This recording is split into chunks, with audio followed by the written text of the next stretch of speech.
I'm an American Jew. Let me tell you why I unconditionally support Palestine. Growing up, I remember hearing about how Jewish people were excluded from public life. In 1935, the Nuremberg laws were put into effect.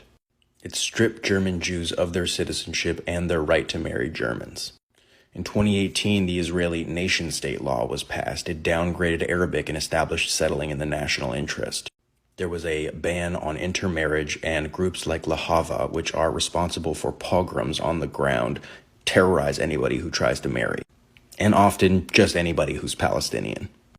My grandparents told me stories about how in 1939 all Jews were forced to wear a Star of David. It made them an easier target, easier to identify.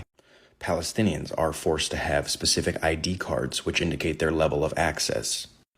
Palestinian vehicles have to have different colored license plates which indicate which roads they are or not allowed to drive on.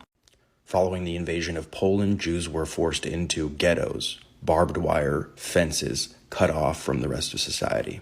They faced shortages of food, water, and medicine, and they lived in constant fear. Gaza has been under blockade from food, water, and medicine. In 1939, the Germans bombed the Warsaw Ghetto.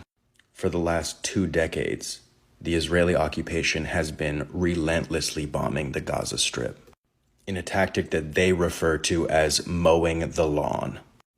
All Jewish history is about rooting for the underdog.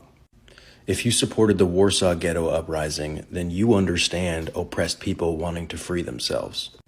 Do you think the Maccabees are more aligned with the Palestinians or the Israeli occupation?